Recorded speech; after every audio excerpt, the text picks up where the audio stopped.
Factores que van en contra y otros que van a favor de bajar la tasa de pobreza. Lo que es el aumento del transporte, que va a tener mucho peso en el Gran Buenos Aires. Lo que son los servicios en los hogares, ¿no? Lo que es la luz, el gas. Y después, en una segunda instancia, lo que va a ser positivo es cuando empiece y se defina la negociación colectiva. Venimos trabajando con el observatorio de la UCA hace tiempo. Venimos diciendo justamente que el mercado laboral argentino está estancado ya hace 4 o 5 años. Esa observación no contempla las medidas que sí se han tomado en estos meses, como es el tema de todos los refuerzos de los planes sociales, los pagos extra que se han hecho de 500 pesos, la ampliación de la cobertura de asignación universal. La gente está evidentemente mal. Los pobres están mal, pero bueno, ya lo venimos diciendo como grupo de curas, que nuestra opción no es por un gobierno o por otro gobierno, sino en favor de los pobres, que hasta ahora no hemos visto ni una sola medida política en favor de los pobres. Estamos trabajando fuertemente para que a final de año estemos por debajo de lo que fue a principio de año. Sin duda, estamos ahora en el peor momento.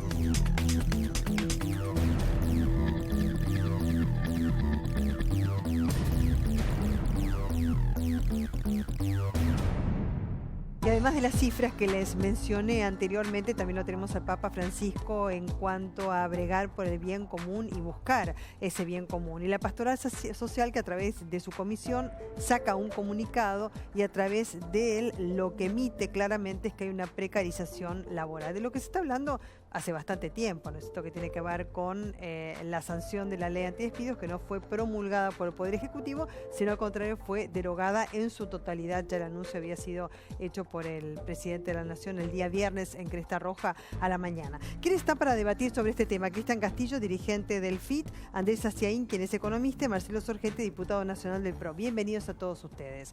Vamos a hablar del tema de la pobreza, ¿no es cierto?, teniendo en cuenta, digamos, los números, pero para mí los números, cuando uno habla de pobreza o indigencia, son muy fríos, porque detrás de cada persona hay sufrimiento y hablamos de familias, ¿no es cierto?, que muchas veces no tienen lo mínimo indispensable como para poder sobrevivir. ¿Cómo ustedes ven este fenómeno?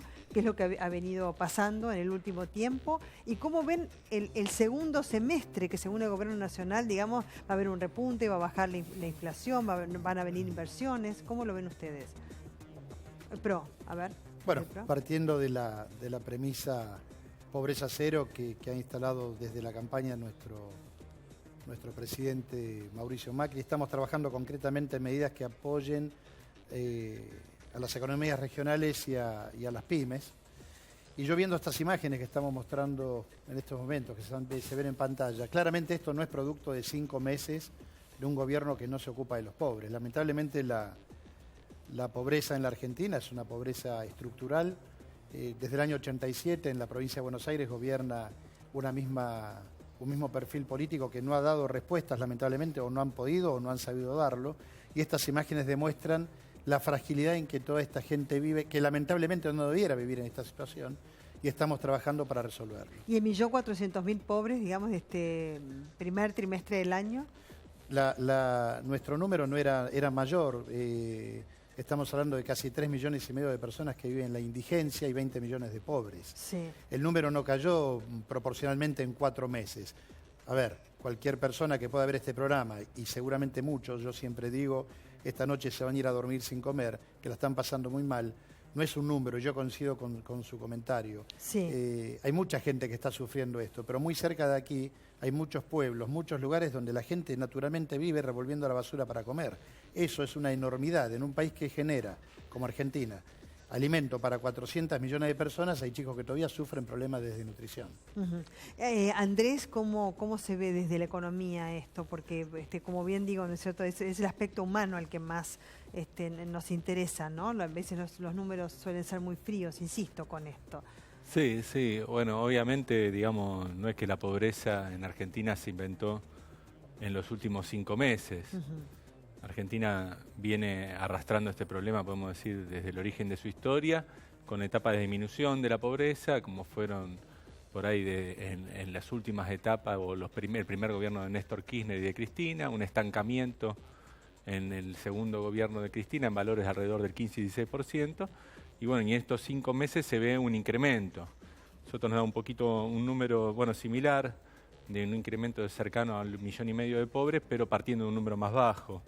Nosotros teníamos que un 15,5% era pobre a finales, digamos, de 2015, hoy andamos más cerca del 18,5%, son 8 millones, o sea, un número menor, tenemos diferencia con la estimación de la UCA, pero bueno, la tendencia al incremento se evidencia y tiene que ver porque las medidas por ahí que se han tomado, el aumento de la jubilación, la asignación de casi el 15% con un bono, no alcanzó a compensar el impacto de las políticas más estructurales, ¿no? Estamos hablando de la suba del dólar que generó un aumento muy fuerte de los alimentos, potenciada por la baja de las retenciones y la desarticulación de la Secretaría de Comercio, y por otro lado el aumento de las tarifas de servicio público, el transporte, a nosotros nos da una inflación acumulada desde diciembre hasta mayo del 31%, y los aumentos de la asignación y la jubilación son del 15%.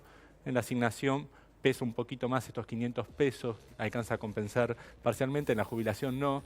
Más o menos el número, para que entiendan, es una pérdida real del 15%, lo que estaríamos hablando que cada mes le han quitado al que cobra la asignación 150 pesos y al jubilado le han quitado del bolsillo 750 pesos. Y esto obviamente tiene impacto, sin contar bueno, los problemas en el mercado de trabajo, ¿no? Los despidos, tanto en el sector público como en el privado, y el deterioro de donde no hay ni siquiera estadísticas, que es el mercado informal. Y Cristian, ¿esto puede empeorar en el próximo tiempo? ¿Puede mejorar? ¿Cómo se ve desde el FIT? La política del gobierno para tratar de bajar la inflación... Y los invito al debate, por supuesto. No, digo, la política del gobierno para bajar la inflación es enfriar la economía. O sea que la situación social va a empeorar, porque enfriamiento de la economía significa mayor desempleo, desmejora de las condiciones de trabajo. Lejos de haber mejorado lo que llaman las economías regionales, por ejemplo en la Patagonia hay una rebelión contra lo que han sido los tarifazos del gas, donde han llegado boletas en hogares, no en comercio, de 2.500, 3.000, 3.500 pesos, que ha desatado una situación donde hasta los intendentes y gobernadores dicen que no hay que pagar las tarifas y se presentan amparos colectivos porque ha sido un golpe brutal al bolsillo de los trabajadores. Bueno, de hecho, el Gobierno Nacional hoy salió a aclarar que no se va a permitir que se paguen incrementos mayores a 400%, y en el caso de las pequeñas y medianas empresas se divide en dos, ¿no es cierto? En este año, digamos, pagan la tarifa con el aumento 50% y el próximo año el otro 50%. Me refiero, digamos, al consumo de gas en el invierno, ¿no? Bueno, pero ahora tenemos que ver lo siguiente. A ver, como recién él señalaba, tenemos una inflación acumulada que llega al 31% ahora a fin de mayo, ¿no? Junio va a ser otro mes que, lejos de tener una gran caída, ya tiene una inflación de arrastre importante. Calculemos que los aumentos de salarios no son pactados de una vez, son pactados en cuotas, o sea que cuando a uno le dicen el salario se recompone un 34%, en realidad uno lo anualiza. Es escalonado. Y eso te lleva al 26-27%. Sí. O sea que hay una caída en el poder de compra del salario muy importante. Bueno, de hecho el salario mínimo se estableció también con un aumento del 33% en 3 cuotas, pero digamos 8.060 empieza más del 26-27%. A partir del 1 de enero del año que viene. Vos lo anualizás y te da el 26-27%. Claro. Los aumentos de tarifa no son en cuota, los aumentos de tarifa te los dan de una vez. Entonces, toda esta situación ayuda a un incremento de lo que se llama la pobreza por ingreso. O sea, como es conocido, hay dos indicadores en Argentina tradicionales para medir el nivel de pobreza o la cantidad de personas en situación de pobreza, que tiene que ver con la línea de pobreza, que se mide a través de ingresos, y la medición, si uno tiene o no, las necesidades básicas insatisfechas. La caída del poder de compra del salario lleva a un engrosamiento inmediato, casi automático, de un sector de la población que pasa a estar en niveles de pobreza porque el ingreso está debajo de la línea. Y eso es prácticamente que se da así. Los aspectos más estructurales que requieren, por ejemplo, pasar de una vivienda precaria a dejar de tener una vivienda precaria. Y eso en gran medida se mantuvo en el gobierno anterior, donde terminamos con un déficit de más de 3 millones de familias en emergencia habitacional, y eso no hubo ni una solución habitacional en todos estos meses que pasaron para el sector de la población más vulnerable. Por el contrario, contrastemos esto con las medidas favorables a incrementar los ingresos de distintos sectores empresarios, las mineras que recibieron exenciones, las grandes patronales agrarias, los que ganaron con la devaluación, los subsidios a las grandes petroleras y los pagos a los fondos buitre. Entonces es evidente que lejos de ir hacia pobreza cero, las medidas tomadas en estos últimos 5 meses incrementaron la población en situación de pobreza y por el contrario engrosaron las ganancias de sectores de la clase dominante. Marcelo, bueno, vos Sí. escuchaste las declaraciones Sí, del cierto sí. del FIT. También te quiero preguntar si, digamos, vos representando al partido oficialista, el que está en el poder en estos momentos del gobierno nacional, si va a haber una mejora en el segundo semestre, como se augura o como se promete, ¿no? Con 1 o 2% de inflación, Sí. pero retracción del consumo, digamos, en base a una menor inflación. ¿Y qué va a pasar con el índice de pobreza? Bueno, tomando lo que surge aquí como comentarios. La primera Sí. cosa que había que salir, que se menciona muy bien, el tema del default. Era una deuda que tenía el país durante 14 años y que no se pagaba, y que cualquier país que quiera volver a mostrarse de manera seria o crear condiciones o un marco jurídico razonable para que alguien vuelva a invertir, calculo que coincidirán, había que salir de esa deuda que nos mantenía alejados del mundo. Un cepo que por supuesto también habíamos anunciado que se iba a bajar porque no había nada que proteger, no había dólares, y de hecho se levantó el cepo y no hubo ningún problema ni nada parecido. Respecto a las economías regionales, durante mucho tiempo veíamos como todos los gobernadores venían a la ciudad de Buenos Aires a aplaudir los discursos de la expresidenta cuando en realidad las economías regionales estaban quebradas. Si escucha este programa un tambero, nos va a dar la razón. La gente que menciono siempre en Chajarí, en Entre Ríos, con el tema de la producción de cítricos, que tiran a la ruta producciones que le dan 3 pesos con 20 el kilo de una mandarina, que más tarde nosotros compramos a 30 o 35 pesos en un mercado. Con lo cual, no hay un deterioro que se tenga que subrayar en 4 o 5 meses. Hace muchos años, lamentablemente, que se va degradando un sector enorme que son los polos productivos del interior del país. Agravando además que la gente que vive en las provincias tiene que terminar emigrando, se tienen que ir de la provincia porque el negocio que habían llevado adelante con su familia ya no es rentable, lamentablemente. Con lo cual, se están tomando medidas, se quiere corregir, y el impacto también yo valoro y entiendo cuando me dicen, bueno, aumentó el gas o aumenta la luz. También es cierto que hay estructuras muy grandes, lamentablemente, que pagaban precios que no se podían pagar. Había un subsidio a quien podía pagar esos servicios que eran injustificados. Se corrigió, el ministro Aranguren también habló de esto, y se está ajustando el aumento en función a aquel que lo pueda pagar. Correcciones que son naturales, pero me parece muy bien que demos esta charla porque durante muchos años no se pudo hablar ni de inflación, ni de corrupción, ni de pobreza. Así que la verdad que nos parece fantástico que estas discusiones existan y que en rigor todos los que puedan, generen ideas para que se reactive la economía y el empleo. Cosas que ahora estamos trabajando concretamente en esto. Y tomando su comentario, el segundo semestre, no es que si es el 1 de junio o el 24 de agosto cuando llega la plata, ya está sucediendo y las empresas grandes ya están invirtiendo y no hay medidas de gobierno que se tomen en función a los ricos. Yo siempre digo, tráiganme un rico. La gente está esperando a quien el 1 de julio, están como con pero una no es fecha. así. Claro. Tal cual, Eso pero no es que va sí. a haber un día y una fecha que nos levantemos y llega un señor con un bolso lleno de plata y todos vimos felices. Es un proceso que hay que modificar, pero insisto, la primera ley que hubo que sacar adelante, y por suerte y se hizo con éxito, era sacar al país de la deuda que sostenía y crear condiciones jurídicas razonables para que la inversión vuelva finalmente. Claro, ¿y cómo lo ven los empresarios? Porque está bien, lo que vos decís tiene que ver con el ciudadano común. Es cierto que dice a partir del 1 de julio, esto dice que va a bajar la inflación, pero bueno, la inflación puede ser también a costa de que haya una retracción en el consumo, desde ya en la demanda y demás, ¿no es cierto? Y esto genera, digamos, un círculo vicioso o no, digamos. Eso me lo podés contestar vos o desde el punto de vista de la economía. Pero a lo que voy, ¿y las empresas cómo ven también esta situación? ¿Están esperando un 1 de julio? Porque algunas dicen, no, yo voy a esperar al segundo semestre. Esto lo escuché mucho, ¿eh? Voy a esperar al segundo semestre a ver qué pasa con el país. Entonces de pronto te paran proyectos.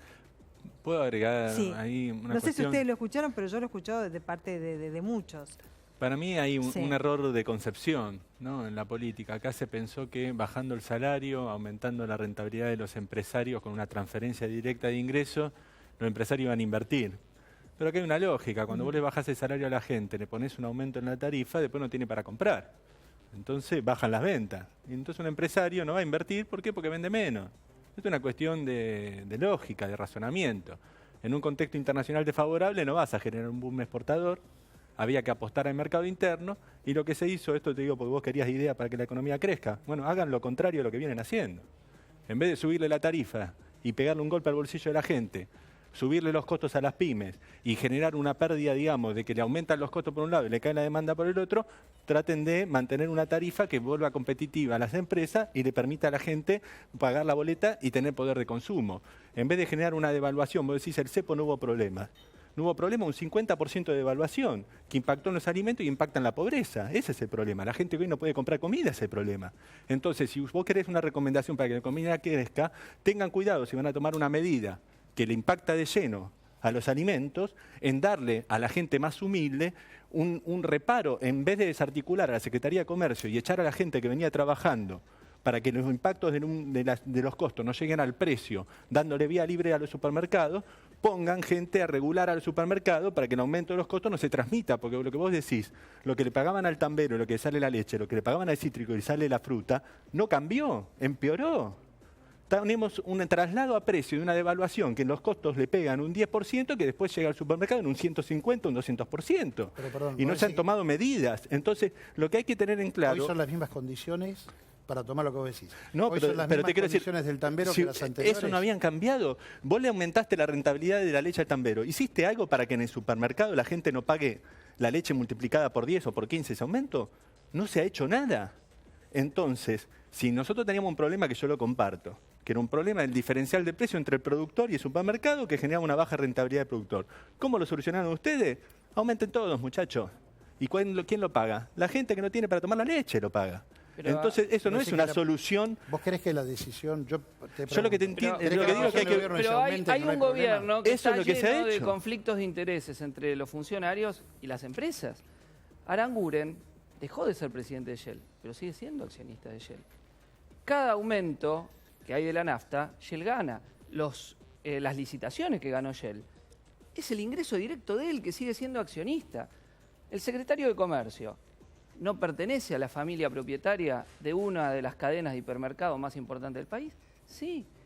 ¿No ganaron con la operación de dólares a futuro? ¿Y eso lo descalifica? Pero absolutamente hay un conflicto directo de intereses, porque justamente los formadores de precios no han sido atacados en lo más mínimo, han hecho aumentos siderales en los productos de la canasta básica y el gobierno mira para otro lado y los deja hacer. ¿Por qué? Porque tiene intereses directos con ellos. Entonces, cada área de la economía donde uno toca, donde uno mira, va a ver que los funcionarios han beneficiado a aquellos sectores a los que pertenecían. Otro sector que ganó muchísimo, la bicicleta financiera. Argentina hoy es un paraíso de bicicleta financiera con tasas altísimas. ¿A qué vienen los capitales? Especulación pura. También una parte muy importante de los funcionarios del gobierno pertenecían o fueron empleados de los mismos bancos que hicieron ahora la emisión que controlaron la emisión de deuda para pagarle a los buitres. El JP Morgan. Brad Guy fue gerente importante de JP Morgan. ¿Qué banco intervino? El Deutsche Bank, Caputo, funcionario también. O sea que uno ve, y hay esta relación directa entre sectores que han ganado, que se han beneficiado personalmente, o para no ir más lejos, el presidente, íntimo amigo Nicolás Caputo, que es uno de los propietarios de Edesur. El presidente también fue a pasar la noche, 2 noches, en la estancia del propietario de Edenor. ¿Quiénes se beneficiaron con la suba de tarifas? Con el brutal tarifazo, propietarios de Edenor y Edesur, que antes recibían subsidios millonarios en el gobierno anterior, que no los invirtieron y como premio recibieron el aumento de las tarifas. Entonces, acá tenemos un sinsentido en lo que hace a las necesidades del pueblo trabajador, que es el que está haciendo el sacrificio brutal mientras se llenan los bolsillos de los mismos de siempre. ¿Quiénes son los que invirtieron en el gobierno que se fue para cambiar esta lógica? Si yo tomara tu comentario, pregunto, en los últimos meses de la gestión que se fue, ¿cuáles fueron los grandes grupos que invirtieron reactivando el consumo de los argentinos? Y se emitía, usted lo sabe mejor que yo, mucho dinero, tal vez sin la necesidad o sin la corrección de emitirlo. Pues si no, eso no impactaba, no generaba inflación, no generó distorsión. Yo creo que sí. Pero yo no voy a defender al gobierno anterior, yo soy de izquierda, fui crítico del gobierno anterior. Pero no es por defender. Lo que estoy diciendo es que este gobierno ha tomado medidas que van en favor de seguir enriqueciendo a lo que ya tenía los bolsillos llenos y no a tomar, y que eso no es, digo, hablar de una especulación, es la realidad de lo que ha sucedido. Los sectores populares a ver, todas las mediciones de ingreso del salario real hablan entre el 8 y el 16. La más conservadora dice cayó solo el 8% del salario. Las que hablan un poco más dicen entre el 16 y el 20. O sea, todas las mediciones, es unánime que cayó el nivel de poder de compra del salario. Y es unánime también que subió el nivel de rentabilidad de los sectores empresarios más concentrados. ¿Puedo Eso decir? es lo que pasó. Sí, para cerrar, por Sí, favor. no, una cuestión. Sí. Está claro que no todos los empresarios, porque acá me parece que es un error de concepción. Acá se pensó que sacándole la plata del bolsillo al trabajador y dándosela al empresario, el empresario iba a ganar más. Pero estos son algunos grupos de empresarios muy concentrados que tienen demanda inelástica de servicio, porque vos lo último que hacés es dejar de pagar la luz. Pero el pequeño y mediano empresario que vende al mercado interno, el constructor, la pyme, el de la economía regional que no exporta sino que vende también al mercado interno, todos esos han sufrido un deterioro de las condiciones, ¿no? Entonces, acá hay que tener en cuenta que se ha implementado una política, me parece, con un error conceptual, que es que vos le sacás la plata al trabajador porque lo pensás como un costo y se la das al empresario, entonces el empresario va a invertir. Lo que no tienen en cuenta es que ese costo llamado trabajador es el que después te va a consumir, el que va a comprar. Entonces, cuando vos le bajás el salario, después el empresario no tiene a quién venderle. Entonces, vos le dijiste, vendés con mayor margen. Sí, ¿dónde me meto en mayor margen si no tengo clientela? Y lo que está pasando es que en vez de una lluvia de inversiones, vemos que nadie invierte. Sí. Me parece que ese error de concepción es para tener en cuenta, como lógica de la política, en un contexto externo difícil, que hay que apostar al mercado interno, hay que apostar a la obra pública, reactivar el consumo, reactivar el salario. No se puede continuar con esta política económica. Agradeciéndoles, ya cerramos este debate que tiene que ver con el tema de la pobreza y en instantes, después de la pausa, vamos a analizar otro tema que también está relacionado con este, que tiene que ver con los comedores. Se ha duplicado y hasta a veces triplicado la cantidad de gente que asiste.